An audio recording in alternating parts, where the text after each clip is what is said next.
food or leather or things to make a Mardi Gras outfit, and science, and take those two things creatively and turn something into something that didn't exist before. I answer this a lot because of the name Hacker Gals. So a hacker as in someone who modifies an object or idea to fit a personal need, and then maker would be creating. I define makerspace as for me, it's a place of meditation. So it's a place where children can define themselves. They can make themselves more so than anything. Thank you. So Jen, you kind of touched on this in your presentation, because the question kind of comes up, what kind of future might the maker market bring? And Chris Anderson, author of The Makers, the new industrial revolution, envisions it could mean that Western countries like the United States regain their lost manufacturing might, but rather than with a few big industrial gains, giants, they span kind of thousands of small ones. Do you agree with this? I do. I think that the term maker, to me, can apply to something very small or very large. And I think that in the US, I think we're realizing that big isn't always better.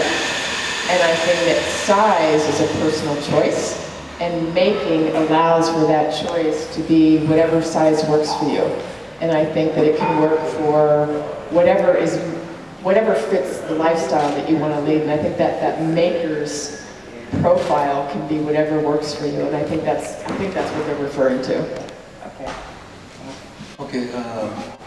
What I would respond in regards to that is, I think it brings a richer social communicator style of any individual.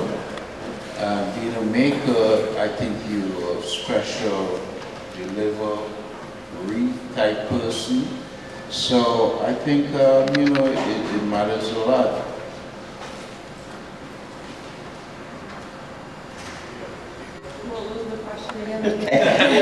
It's basically that this makers movement perhaps could not replace, but perhaps add to some of the decline of industrial revolution that occurred in the United States. But instead of having big manufacturers, few, that we would have thousands of small ones. And do you agree with that? Yeah, I think there's making.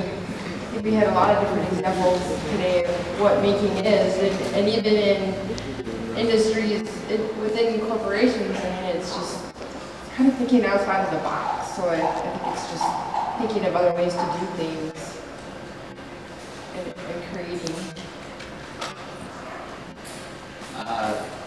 I would say yes. I would definitely say yes that the smaller maker spaces collectively would definitely move us towards more of that. I know in my neighborhood, it seems like the Industrial Revolution is always consistent.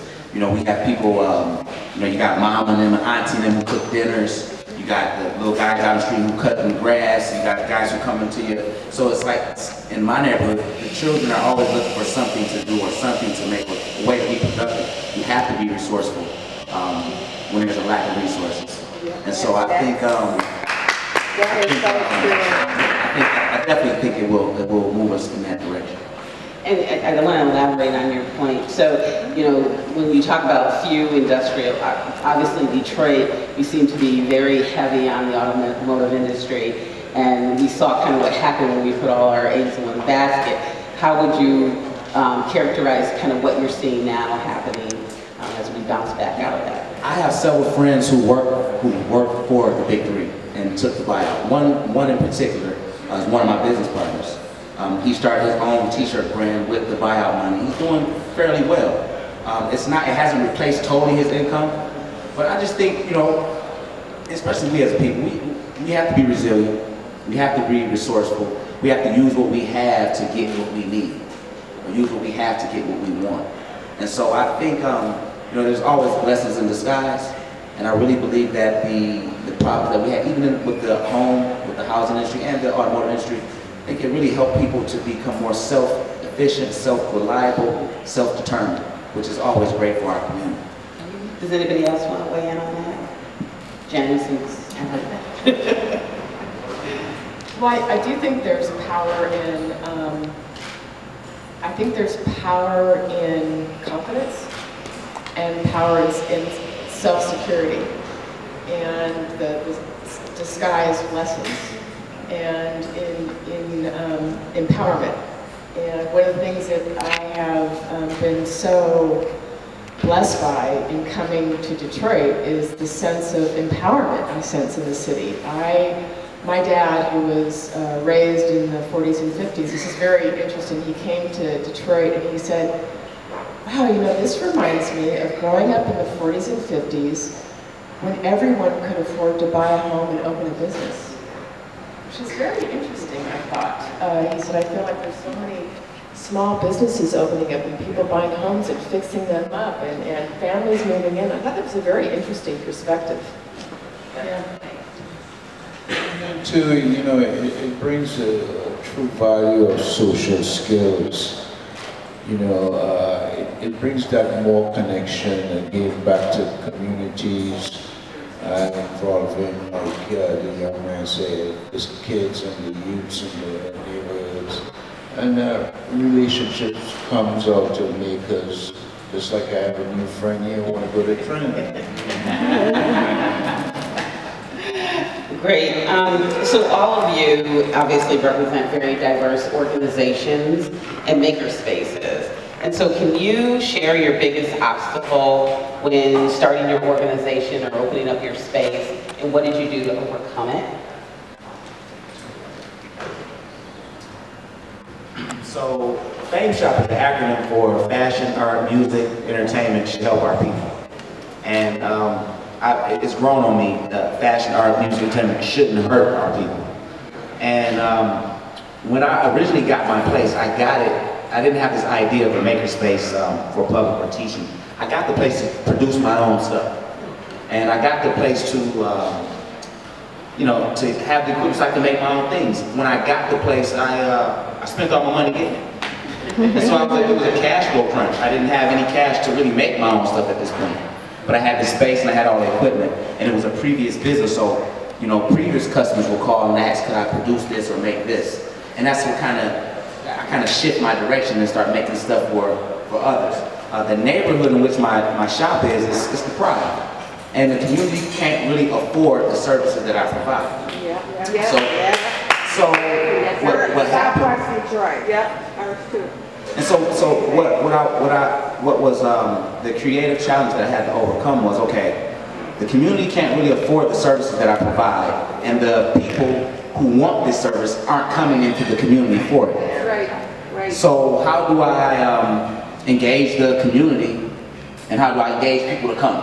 And so what I came up with was a partner of mine, named Shaka Singor. He was working with me, very good friend of mine. And what we came up with was kind of like a back-to-school rally. And I ended up calling it Joy Day. My place is on Joy Road. So I ended up calling it Joy Day. And what it became was a party for the kids before back to school. Where we gave away free food to families. We fed them hot food on site. We had playscapes and bounce houses and face painting and guest speakers and so on and so forth. And I went from hearing crickets around my shop to 400 or 500 people engaged and looking forward to this event every year. And so I think you have to, especially with children, you have to kind of meet them on their level and speak their language. And once I stopped saying, come buy this, and say, come have this, things change pretty fast. Well, I'm not in Detroit, I'm in Kalamazoo. And if you meet the Michigan map, west side of the state, it's also more,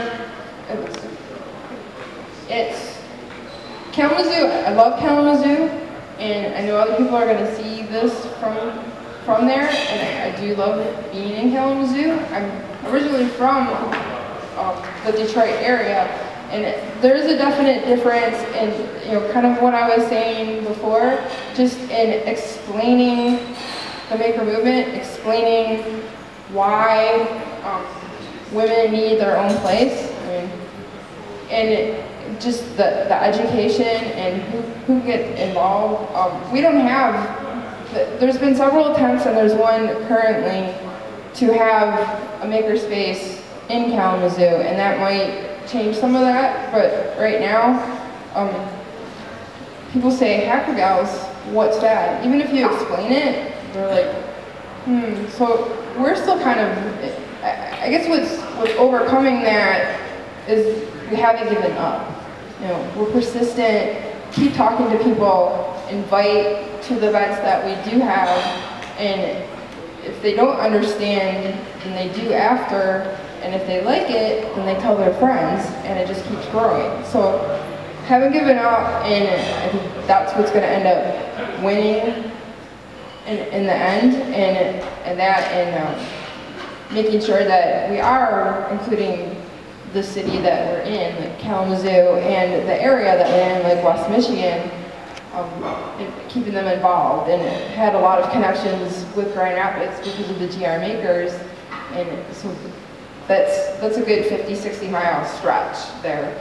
And we're also going to be in the Southwest Michigan Mini Maker Fair, which is in St. Joseph. So you're going even further south than from where I am, besides west. So I think it's just connections and building that community and adding that education, and some of the other things are probably going to come up as far as the cost and things like that too. But because we definitely have a lot of poverty and a lot of kids, and so all of that is going to be a factor eventually. So you're a pioneer in Kalamazoo. Yeah, definitely. Mr. Taylor. Yeah, well, one of my obstacles or problems